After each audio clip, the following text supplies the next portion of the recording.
समाधि तेरे चरणन में। ओम श्री विष्णवे नमः। मैं हूँ वामिका और आप सभी का हमारे चैनल आध्यात्मिक सागर में हार्दिक अभिनंदन है। आज आप सुनेंगे कार्तिक मास महात्म्य का अध्याय 19। इसी के साथ आप सुनेंगे भगवत गीता का पाठ, विष्णु चालीसा का पाठ, तुलसी माता की कथा और तुलसी माता की आरती। धर्मदत्त और गण के संवाद में धर्मदत्त ने कहा, जय और विजय भगवान के दो अन्य द्वारपाल मैंने सुने हैं। उन्होंने कौन सा ऐसा पुण्य किया जिससे उन्हें भगवान विष्णु का रूप मिला?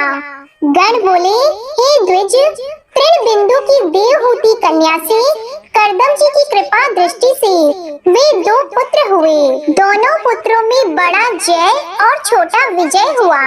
उसी देवहूति के योगी कपिल देव भी हुए। जय और विजय ने समस्त इंद्रियों की वृत्तियों को भगवान विष्णु की भक्ति में लगा दी थी, जिससे वे बड़े धर्मशील हुए। उनके नित्य अष्टाक्षरी विद्या का जप करने और भगवान विष्णु का पूजन करने से भगवान विष्णु ने उन्हें साक्षात दर्शन दिया। यज्ञ कर्म हेतु मरुत राजा ने उनको बुलाया। वे यज्ञ करने में बड़े निपुण थे। उनको देवता और ऋषि भी पूजा करते थे। वे वहां गए। उस यज्ञ में जय ब्रह्मा और विजय याचक हुए। उन्होंने संपूर्ण यज्ञ को पूर्ण किया। मरुत ने यज्ञ का स्नान करके उनको बहुत सा द्रव्य दिया। उस धन को लेकर वे अपने आश्रम को आ गए। भगवान के अलग अलग पूजन और प्रसन्नता के लिए उस धन को वे परस्पर बांटने लगे। तब जय ने कहा कि दोनों का समान भाग होना चाहिए और विजय बोला, जो जिसको मिल जाए वह उसी का है। तब जय ने अपने मन में दुखी होकर विजय को शाप दिया कि तू द्रव्य को ग्रहण करके नहीं देता है, इससे तू ग्राह हो जा। विजय ने जय को शाप दिया कि तूने मद से भ्रांत होकर मुझे शाप दिया है, तो तू हाथी हो जा। जब वे दोनों नित्य पूजन के समय भगवान के दर्शन करके उनसे सारा समाचार कहकर शाप की निवृत्ति मांगने लगे, तो वे कहते हैं, हे स्वामी, हम आपके भक्त हैं और शाप के वश ग्रह और हाथी योनि में कैसे जाएं? इससे ही कृपा निधि इस शाप को आप लौटा दीजिए। तो श्री भगवान बोले कि मेरे भक्तों का वचन कभी झूठा नहीं होगा, मैं उसको कभी नहीं लौटा सकता। पहले प्रहलाद के लिए खम्भ से प्रकट हुआ, फिर अम्बरीश के वचन देकर 10 प्रकार से प्रकट हुआ। इससे तुम दोनों अपने अपने किए हुए शापों का अनुभव करके ही मेरे पद को प्राप्त होगे। यह कहकर भगवान श्री हरि अंतर ध्यान हो गए। अब गण बोले, फिर वे दोनों ग्राह और गज बन गए। कार्तिक मास की पूर्णिमा के दिन गंडकी में स्नान करने के लिए वे दोनों गजराज गए।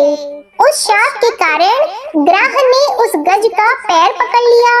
ग्राह से पकड़े हुए हाथी ने कातर वाणी में भगवान विष्णु का स्मरण किया, तो शंख और चक्र गदाधारी भगवान विष्णु वहां प्रकट हुए। भगवान ने चक्र से ग्रह को मारकर उन दोनों का ही उद्धार किया और अपना रूप देकर उन्हें वैकुंठ को ले गए। तभी से वह स्थान हरि क्षेत्र हो गया। चक्र के लगने से वहाँ के पत्थरों में चिन्ह देखे जाते हैं। हे ब्राह्मण, वे दोनों जय और विजय इस प्रकार संसार में प्रसिद्ध हुए और वे दोनों भगवान विष्णु के प्यारे होकर उनके द्वार पर रहते हैं। इससे हे धर्मज्ञ, तू भी नित्य भगवान विष्णु के व्रत में स्थित होकर मत्सरता और कपट छोड़कर समदर्शी हो जाओ। सदा तुला, मकर और मेष के सूर्य में प्रातः काल स्नान करके एकादशी का व्रत और तुलसी के वन का पालन किया करो। ब्राह्मण, गौ और वैष्णवों की सेवा किया करो। सदा मसूर, कंजी, बैंगन का त्याग करो। इसी प्रकार हे धर्मदत्त, इस देह का अंत होने पर तुम भी हमारी तरह भगवान विष्णु के परम पद को प्राप्त हो जाओगे। जन्म से किए गए इस व्रत से यज्ञ, दान और तीर्थ ये कोई भी ज्यादा अधिक नहीं होते। हे ब्राह्मणों में श्रेष्ठ, तुम धन्य हो, क्योंकि तुमने यह व्रत किया जिसके आदि फल को पाकर ये कलहा हमारे संग भगवान विष्णु लोक को जा रही है। नारद जी बोले, इस प्रकार धर्मदत्त से कहकर और विमान में बैठकर वे दोनों कलहा समेत वैकुंठ को चले गए। धर्मदत्त भी विश्वास युक्त होकर उन व्रतों को करता हुआ अंत में देहांत होने पर दोनों स्त्रियों के साथ वैकुंठ को गया। इस इतिहास को जो पुरुष सुनता है या सुनाता है वह भी जगत गुरु की कृपा से भगवान विष्णु के समीप पहुंचाने वाली भक्ति को प्राप्त होता है। अब आप सुनिए भगवत गीता का यह महात्म्य। भगवान शिव पार्वती जी से कहते हैं, सुंदरी अब तुम दशम अध्याय के महात्म्य की परम पावन कथा सुनो, जो स्वर्ग रूपी दुर्ग में जाने के लिए सुंदर सोपान और प्रभाव की चरम सीमा है।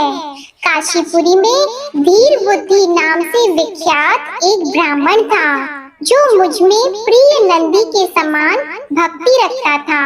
वह पावन कीर्ति के अर्जन में तत्पर रहने वाला, शांत चित्त और हिंसा, कठोरता एवं दुस्साहस से दूर रहने वाला था। जितेंद्रिय होने के कारण वह निवृत्ति मार्ग में ही स्थित रहता था। उसने वेद रूपी समुद्र का पार पा लिया था। वह संपूर्ण शास्त्रों के तात्पर्य का ज्ञाता था। उसका चित्त सदा मेरे ध्यान में संलग्न रहता था। वह मन को अंतर आत्मा में लगाकर सदा आत्म तत्व का साक्षात्कार किया करता था।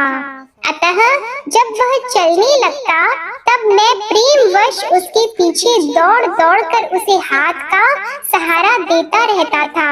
यह देखकर मेरे पार्षद भृंगी ने पूछा, भगवान इस प्रकार भला किसने आपका दर्शन किया होगा?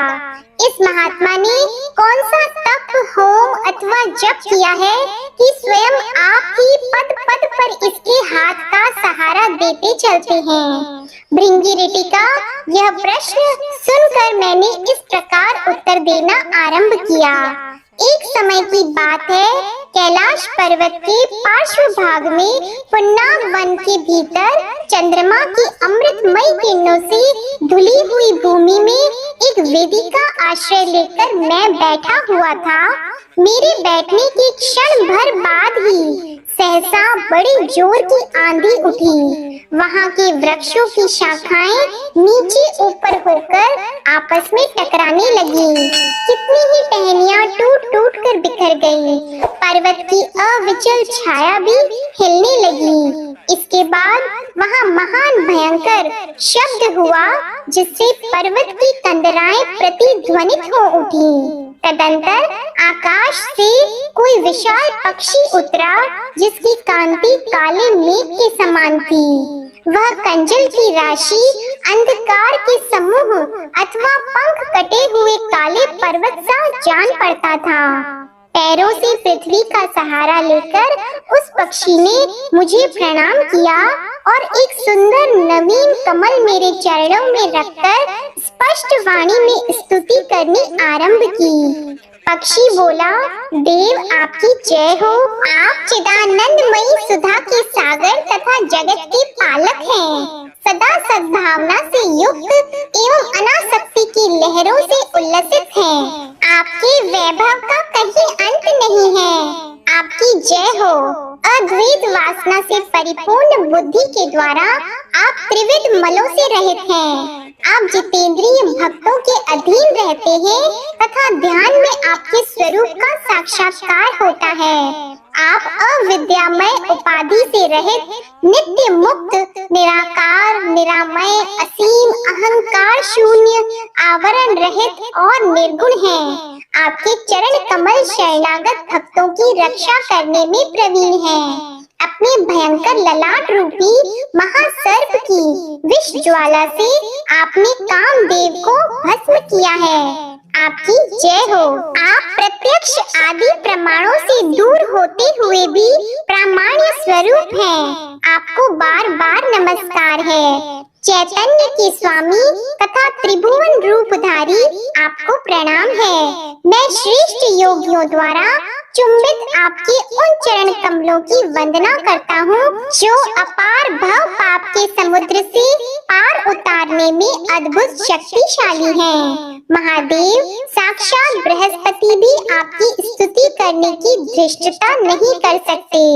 सहस्त्र मुखों वाले नागराज शेष में भी इतनी चतुरी नहीं है कि वे आपके गुणों का वर्णन कर सके। फिर मेरे जैसे छोटे बुद्धि वाले पक्षी की तो बिसात ही क्या है। उस पक्षी के द्वारा किए